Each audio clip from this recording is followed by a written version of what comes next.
right, Coach, congratulations. If you want to start with an opening comment, and then we'll start with questions for the student athletes. Yeah, storybook for the two people to my left. I mean, for Lauren to do what she did today, and people had asked me, gotten the question a lot, how's Lauren going to feel today? What's Lauren going to play like? And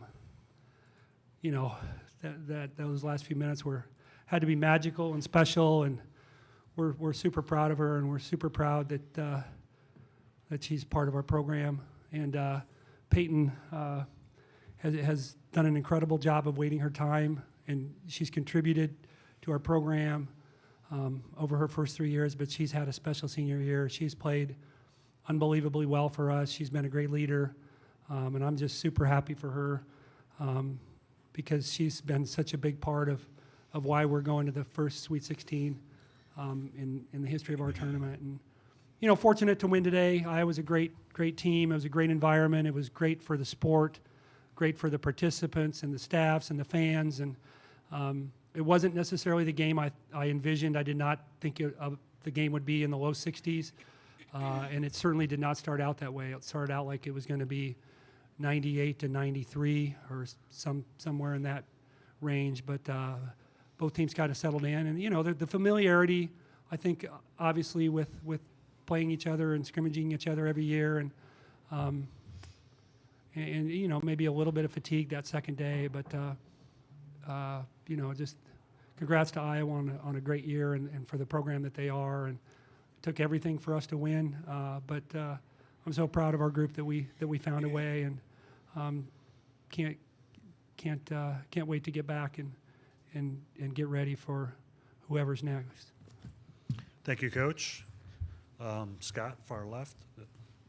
For the student athletes first. Matt DiMarinis, White and Blue Review. Lauren, can you describe what was going through your mind down the stretch as you realized that offense was pretty hard to come by and you guys needed something? Honestly, I knew that we would stay together. We've been in those situations before in close games, and we've been able to overcome it. Obviously, it was a little bit different environment playing in front of 15,000, but I'm just super proud of us for staying together and getting our offense going again. Dargan, back left. Dargan Southard from the Des Moines Register. Lauren, even with the environment and everything, for you personally, being so familiar with this place and having been in and out of here a lot, did that help you at all kind of just be able to digest everything today a little easier to where you could go out and, make a shot like that? Obviously I'm pretty familiar with the arena, because I played here all of last year, but, I feel like that definitely helped. But on the flip side, there's also some nerves with that because I'm wearing, a different color this year, but I feel like it did help. Scott. Scott Docterman with The Athletic. This is for both of you. What's it mean for you personally and then for the sport to play in an environment like this, a sellout where the decibel reading was over 100 for most of the game? Again, what does this mean for you personally and then for the sport? We'll start with Lauren. Honestly, it means a lot. Anytime there's a sold-out crowd for women's basketball is great, and obviously to have a game like that, it's super awesome on ABC, and so it meant a lot. Yeah, I mean, as a senior, I've played in a lot of gyms. Don't really have a voice right now after that, but played in a lot of gyms in front of a lot of people. But that was the most special environment that I've ever played in by far. And to have the team that we do by my side through that is really special for our team, but also for the sport. Like she said, televised on ABC. We knew that going into it. Kind of had to calm our nerves with that, but it's really, really special for the sport. Matt. Lauren, what was your reaction when you saw the shot go in after you got the ball back and let it rip? Honestly, I was just super excited. I honestly didn't know if it was going to go in. It kind of rattled off the back rim there. It wasn't super clean, but I'm just glad it fell. Sam. Sam McEwen from the Omaha World Herald. Congrats on the win, guys. Thank you. The rebounding was such a disparity today. You guys dominated on the boards. What did you guys talk about prior to the game? And can you just comment a little bit on how much you outworked them, especially in the first three quarters? We'll start with Peyton. Yeah, rebounding's a huge focus, not in just this game, but in every single game throughout the year. Obviously, Sonano is an amazing player, amazing rebounder, so we knew we had to kind of win the rebounding battle in that aspect, and that was a huge focus that we had yesterday, and then even this morning we talked about it a lot. So super proud of us for getting that done. Yeah, just kind of echoing what Peyton said. That was one of our keys to the game, and we went out and executed. Monica Sonano is a great player, great rebounder. Same with the rest of the team, honestly. And so just the fact that we were able to get in there and get tips on the ball, too, I feel like that we did that really well. We were able to tip it out to where some of our guards can get the ball. And so that was good that we were able to follow through on that part of our game plan. Jeff? One for both of you while I've got it. You know, could this have possibly been scripted any better for you, Lauren and Peyton, while I've got the mic? You had a little, I don't know, little confrontation with Caitlin early in the game there. Was that just kind of a mood setter? You know, hey, we're going to be physical. Hey, we're here. Start with Lauren. Yeah, it's crazy. It's honestly so surreal. I feel like it hasn't really set in yet that we're going to the Sweet 16, and just the fact that it was here. You know, still kind of processing that one a little bit. Yeah, I played against Caitlin Clark since like 7th grade, so she's an amazing player, one of the best in the country. But yeah, I mean, we wanted to let them know that we were ready to come out and be physical, and that we were just ready to go. Zachary? Hi, Zachary Draves, SB Nation Swish Appeal. This is for both Lauren and Peyton. What does it mean for you to be part of this team and to reach the Sweet 16 for the first time in the program's history? Peyton, you want to take that first? Yeah. Flan told us before the game that it's unconditional love no matter what happens. So I think that can be a statement for the whole season. This team truly loves each other unconditionally, and it is been the most fun and also the most successful year that I've ever played in basketball. So I just think that's a testament to how we have each other's backs, how close we are as teammates, and it just translates to the court. Yeah, it means a lot. Right away from summer workouts, this team welcomed me with open arms and made me feel at home and a part of the team, and I'm just so grateful for that. And to be able to do that with them here today is just so great. You know, we've had such an awesome season, and we knew from preseason workouts that we could do something special, and it's just very rewarding to come here and see that come to fruition. We have time for 2 more questions for the student athletes. We'll start with Susan. Susan Harmon, Hawk Fanatic. Lauren, could you scored the last 2 baskets. First is on a drive, and then you had the 3-pointer. Can you just sort of tell us what you saw on that 3-point shot, how you came off a screen or whatever? Sorry. Yeah, I came off of it, you know, kind of assessing my options. I knew that if they're going to switch, I could possibly have the 3-point shot because they're kind of sagging off on that. And, you know, I ended up passing it back to Tatum, and then that kind of freed me up just a little bit to be able to get the shot off. This is for both student athletes. So Aiden Flaherty from the Creightonian. Can you just kind of talk about how, you know, obviously this was a huge win for your team, and how you guys are kind of savoring the moment, yet also keeping focus for the next one at the same time? Lauren, you want to start? Yeah, you know, we're going to let this one sink in a little bit, you know, celebrate this one, but once we step on the court for practice, we'll be ready to go and locked in for our next opponent. Yeah, just to echo that, I mean, we're going to be super excited on the bus ride home for the rest of the night, but tomorrow we're locked in and we're ready to go as soon as we step on the court again for whoever our next opponent is. We'll squeeze in one more for Matt, and then we'll go to Coach. Yeah, for Peyton, the start of the game, I don't know, it just seemed like you were a little bit more trigger ready than normal. Like, were you seeing something different in Iowa's coverages that you felt like you had more opportunities to let it go? We kind of talked about before the game if they had a big on me just to be shot ready, and that truly comes from my coaches and teammates instilling confidence in me before the game, and that just kind of led to me being shot ready, more shot ready than normal probably. And once you see, I mean, I missed the first one, but once you see one go down, it's confidence that builds on that for the rest of the game. Okay, ladies, thank you so much. Congratulations. Best of luck in the next round. Thank you. Thank you. Questions for Coach Flannery? Matt? it just felt like every moment that went Iowa's way today, the crowd was just ready to blow the roof off this place. How did your players not let that, consume them and affect their play on the court? I think it helped to be in the building on Friday.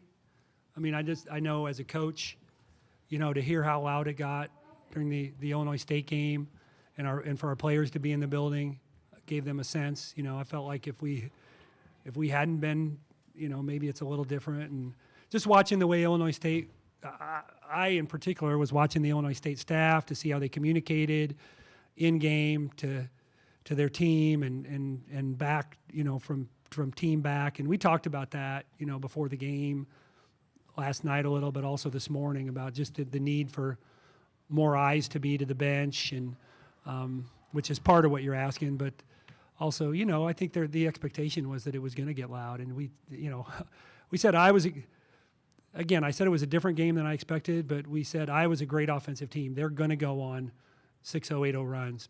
And, I think just having that planted in their heads a little hopefully made a difference. But also I think we have poised players. And I think we haven't been in that environment before, but we've played a really good schedule. And so I don't know. That's probably as close as I can get to capturing it. Sam. Sam from the World Herald. Congrats, Coach. Thank you, Sam. Caitlin Clark went 4 of 19 from the floor. She only went to the line 4 times. And then at the very end, when they absolutely went to her, she didn't make a shot. What did you guys do today to defend her? I think you had 3 or 4 defenders on her. Rachel had a lot of time on her. How impressed were you with your team's ability to slow her down and stop her? Yeah, I mean, that was the game plan, was to rotate Tatum and Molly Mogensen and Rachel Saunders onto her, those 3 in particular, knowing, too, that there were going to be times in transition where other people were going to have to take her, and off switches they were going to have to take her. But we just felt like, I mean, they're good at the other spots to make back. Obviously, Sonano is a super tough cover, but they're good at the other spots to the point where, you can't overhelp because Marshall's such a good shooter, and Taiwo and Warnock, and so we just felt like our best chance was to rotate defenders on her, try to keep the ball out of her hands, especially late shot clock, make it difficult for her to catch, and then just be vertical at the rim. I mean, don't bail her out. Show your hands to the officials, and I thought they let us play at both ends. I mean, for sure, they let us play. I thought both games this weekend.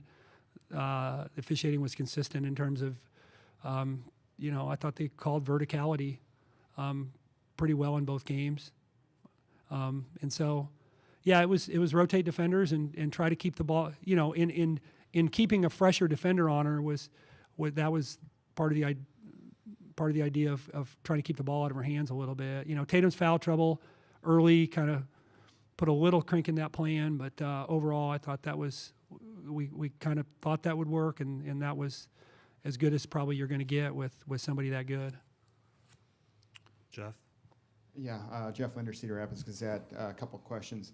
Iowa 62 was a season low for them. Just your thoughts on that, and after your story about the closet yesterday, we saw you went with khakis. How did that work for you?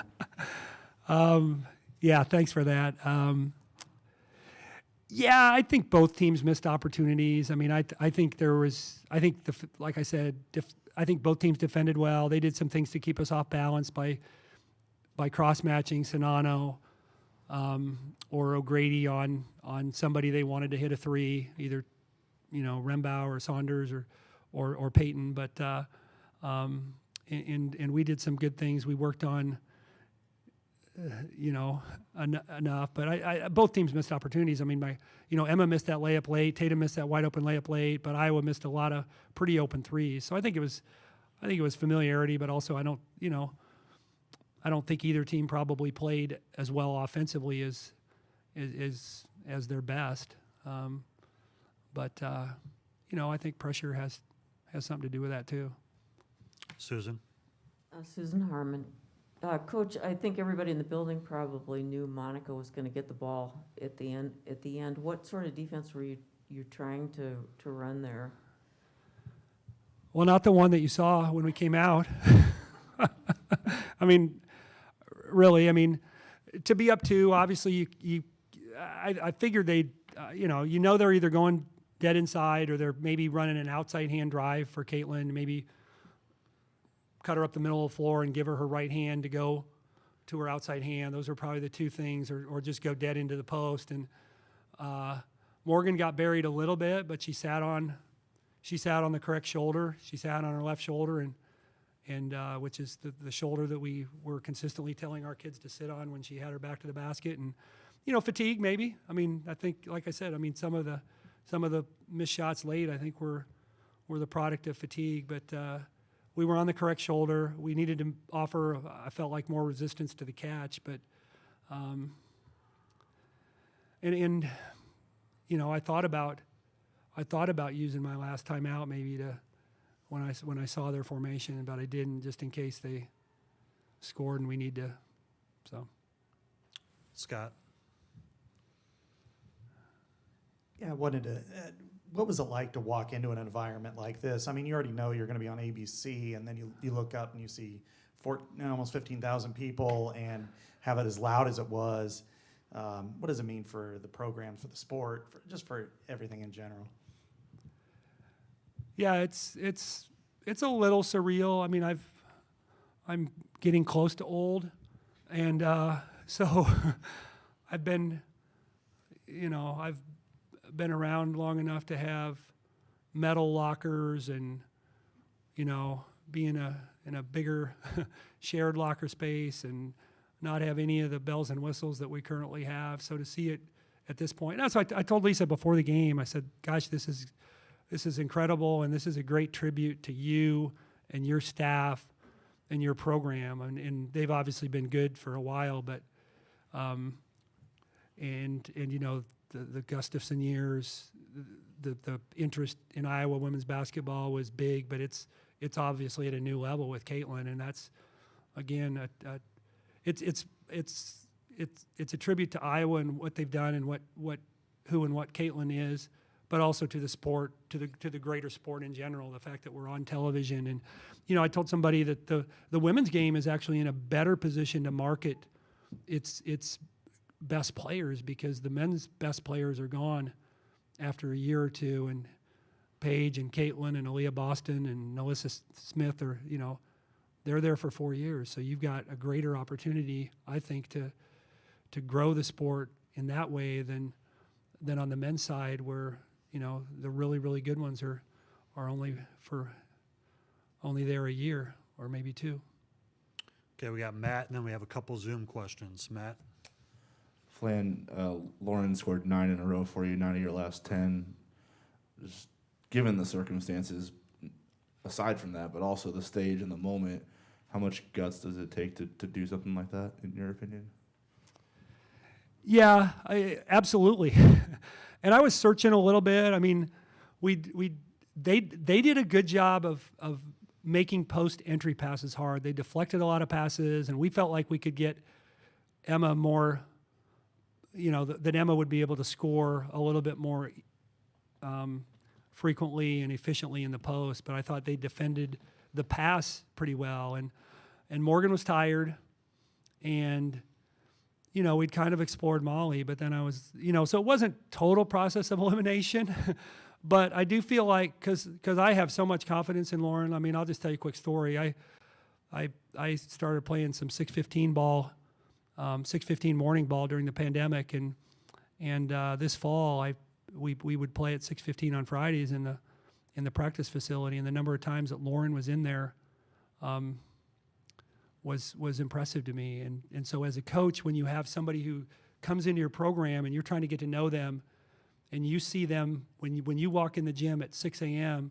and you see somebody who's got the shooting gun set up and putting up jumpers, that resonates, okay? And that's been in my head a lot this year. When I think I've told you, when she only took 3 shots at Nebraska in our third game, I told her in front of the team, "Lauren, you have to shoot more," because I know the work that she's put in. And so I'm super proud of her and super happy for her, because she's put in the work. And so that confidence that I have in her is a lot of what I've seen. from her. Okay, we have time for 2 questions on Zoom. Nancy Armour, go ahead. Hey, Jim. Following up on that with Lauren, what do you recall about the conversations you had with her when she said that she wanted to leave Iowa and that she wanted to come to Creighton, and what did you expect you were getting when she came to Creighton? Yeah, I honestly, I relied on my assistant coaches. I think the way we operate in recruiting, they certainly have more contact with recruits in general than I do. So I think our assistant coaches had established a better, probably I had a good relationship with her, but had a better relationship with her when we recruited her out of high school. So I think they were more instrumental in selling Iowa than I was. And, we just thought that she would fit in. I mean, we lost, ironically, our leading scorer a year ago was a 2-guard from Lakeville North High School, Temi Sarda. And so we saw a correlation. I think she saw a correlation, right? She knew Temi, she knew the family, she knew Temi's experience.